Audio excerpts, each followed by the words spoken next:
Okay, all right, guys.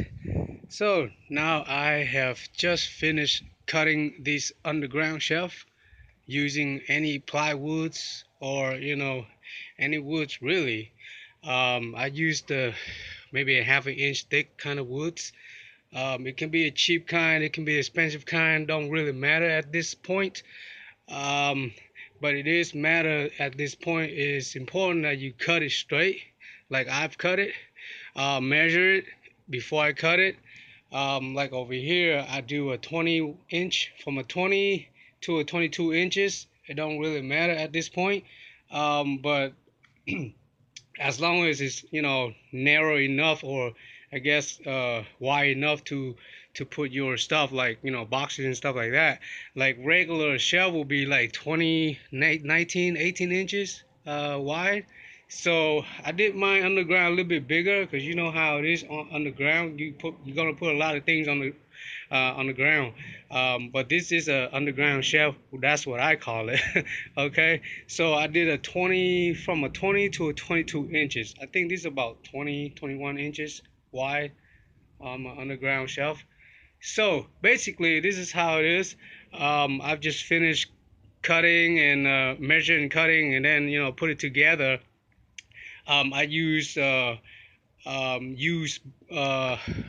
siding boards from my neighbor, which I told you the other day. He's thrown away his storage house, and he got a lot of things cutting out, and a lot of shelf, well, a lot of siding board. So I've used some of his siding board.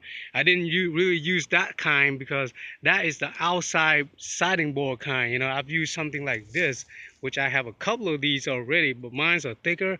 His a little bit thinner. That's why I use his. Like you can see, I've done some cutting over here with the saw, but yeah, it's a mess out here. So, but what I'm doing is just showing you how to do this. Um, so you guys would get a little ideas how I'm doing it too. Um, but I've used these cheap kind of boards from my neighbors, thrown away. It's not really thin. It's a little bit thick too, It's not the cheap kind like the one I.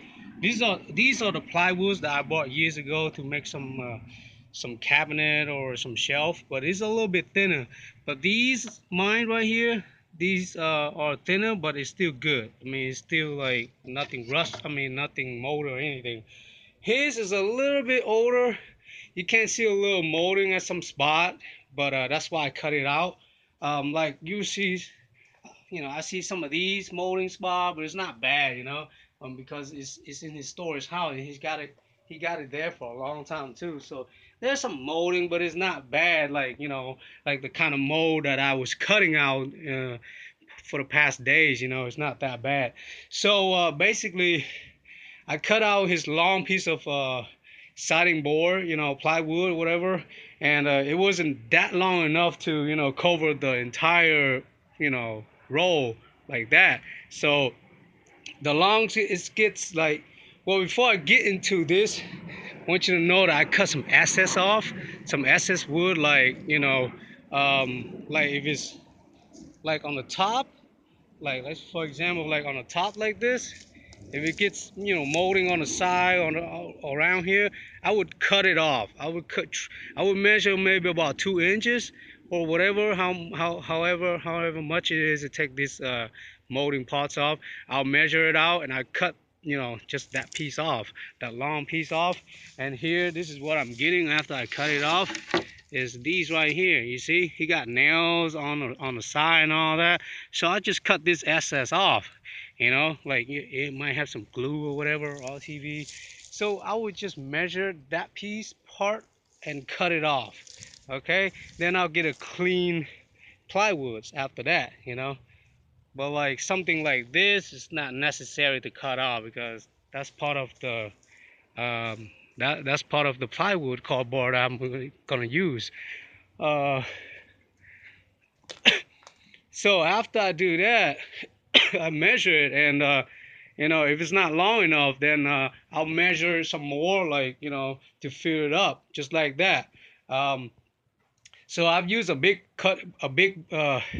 plywood piece, cut it in half, and then use the other half to make this little piece right here, and use this whole half piece right here, and the other half that I cut with that, I've used it to cut another piece like this. And I try to trim off all the molding spot off first, of course, and getting the good piece. And then the other half is right here. You see that? This is a whole long piece right here. So then I got another, extra piece that I got a long time ago, and it's 21 inch, I guess, wide, and maybe 4 feet length. So this is my extra. So I've usually been doing the past, and now I just put it right here, and it's fit perfectly right. Well, you guys can notice that I've just finished, kind of even up the ground already, and it is so ready to putting tiles underneath. Right after I finish up my underground shelf. Now, next thing I'm gonna do with my underground shelf is how how do I hold it on from the bottom? Well, at this point, you don't want to use any woods or anything to make a pole, or the legs for under bottom shelf. Okay, don't try to use like logs like I did before, because it will get mold. Look at this. See that? I've used logs and woods. No, don't do it, because it will get mold. Try to use any kind of bricks. I don't care. It doesn't matter. Any type of bricks, small, big, long, round, whatever. Use it. Like, I'm gonna probably use one of these bricks. If not, if I want to get, if I want to make it, nice and, neat, I'll go to Low and buy me a smaller white, type of bricks. It's like 50 cents a piece of that bricks, and it's cheap, guys. And I probably, do that. Go there and buy those 50 cent. It's a white. It's about this size of the bricks right here, but it's white and it's plain. Not like these kind of bricks. Okay, it's like this kind of brick, but it's like maybe a half of that. Yeah, that's what it is. Half of that bricks, and it's like 50 cents each. I'll get me like 10 or 20 of it, just to finish this project up. 10 or 20 of it maybe cost like $5, 5, $10, or at the most. I don't think I would need that much. Let's count right here how many bricks, how many small types of bricks like that I would need to finish up this underground shelf is, let's see, one, it's gonna hold from the back, two in the front, so 3, 4 in the middle, 5, 6 on this side, and one piece, I can put one piece of brick right here, and it will hold two plywood. You see what I'm saying? It will hold two plywoods. Like it. Let's see it for example right here. See that? If I put it underneath, this brick will hold this piece of pliers and this piece of plier all together, two in one, right? Which is really really convenient too. So I count to 6, so that'll be 7, 8, 9, 10. That's for two right there too. 11, 12. That's for two pieces to hold two wood right there too. 13, 14, 15, 16, 17, 18, and that will hold two pieces of my plywood right there. So about 18 pieces of bricks. Okay. Well, there's two more, 19, 20. So 20 pieces of brick. That's what? That's $10 right there. Yeah, that's $10. And $10 is not really much, okay? This is really a nice project to to organize my storage house. So I wouldn't mind spending another 5, $20 or whatever. Well, my plywood is free, so I save a lot on my project too. All right, guys, and some of you guys out there probably doing the same thing like I'm doing, or if some of you come by my channel or come by my video and see, what I'm doing, you guys can do it too. And it's just something I like to share with the whole world, or in our community, and the people that doesn't have that much money, or they got extra woods around their house, they're trying to fix their storage house or whatever in the house. You can always use plywoods and used wood in around your house, whatever you got, to make up things. Just be creative like I am. So I know it's a pretty cheap way to do this, but hey, I mean, at least it's something, right? I mean, unless you want to spend another $200 or so, just to finish this whole project up, while you can just look around. You can always get free things around too, like these plywoods and these woods. I mean, people throwing it right around. They're throwing it outside. They're throwing these out there like every day. Okay, Craigslist, check on that. So, well, this is this is what it's getting into. And guys, I know my videos is a little bit bright because I forget to do the setting, but I guess you guys already see it all. Um, So yes, you use any type of brick. It don't really matter, any kind of brick, as long as it's brick. Okay, guys. And I don't recommend rocks though, because rock is like not even. Okay, because after this, I'm gonna have to even down the bricks down the ground. So if it's too high, I have to like dig it down a little bit to get it fit. So this board can go on top of it. You know. For instance, like this right here is kind of high over this side, so I have to like kind of push the brick down a little bit, so it'll, eventually it'll even up my underground shelf. So yes, guys. So after that, you see me. I'm making a video after that. After I install all the bricks or determine what type of bricks I'm gonna use to put it underground first. Then I'm finished.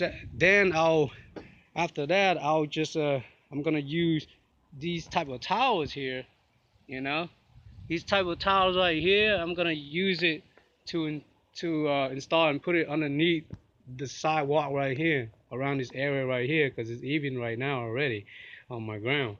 So I'm installing that on the ground.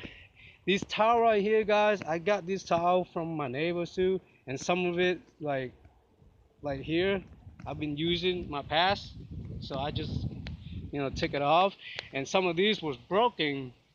I don't know if you see my last time I had it in here and it was broken because we were stepping on it, so it broke. But these are small type of tiles, so I'm not gonna use this small tile anymore. I'm gonna use these bigger tiles. And I just got this free box. I mean, it's old, but it's haven't used yet, but I guess it's still good. I got it from my neighbors. So these right here, I mean, it worth a lot too, and it would finish up my little storage house right there. And if I need some more, I'll use it all. I got some more from my past too, like the old pieces that I've been using. But oh yeah, definitely, I'm gonna probably have to use uh, not these. Okay, these are old roof shingles. I'm gonna use the newer. Like I got some extra shingles here. These roof shingles. These are never used. Okay, these are like new. It's still in the bag too. See that? And my neighbor throwing away some more like this too, and he's still having, it's still good. Okay, it's not overused. So I'm gonna try to use all mine first, and then if I need some more, which I don't think I will need any more than this to fill up my little storage house. But if I do, I'll just come over to his house and grab them, because he's throwing away like bricks and all that. I got some bricks from him too. um, well, yeah, I do have some more tiles over there. See that? Those tile right there is from inside. Is when they install it inside my house, when we did the change all our tiles and stuff. And so right now, inside our house have new tiles too, and those are the kind right there. And it's same color as this. Well, these probably mine too, because when my neighbor, I think we hired him to work on our bathroom, stuff like that, and he changed some of this tile, so now he don't use it anymore. He put it back in his backyard. So it's ours too, but he just kept them for years now. And now that he moved, I come over and got it. So that's it, guys. I thought I would need some more, cutting some more of my to fill up the underground shell, but I obviously I didn't need to. Like I still got some more right here, some more, and some more over here too, which I haven't really need to use it yet. So whenever I need to use it for any project, well after this I'm gonna organize all my mm, plywoods and stuff like that on one spot inside my storage house, so it won't rain won't destroy it, water won't destroy it. So yeah, I'm gonna have to organize and clean a lot of things around here. But that's my next thing. And then after that, you guys already know, I'm gonna move my shelf over, organize it up, install my shelf over here, and install two of my pick boards over there on that side. So stick around. I'll see you later after I'm finished, kind of finished with all this uh, on my project on my storage house. All right.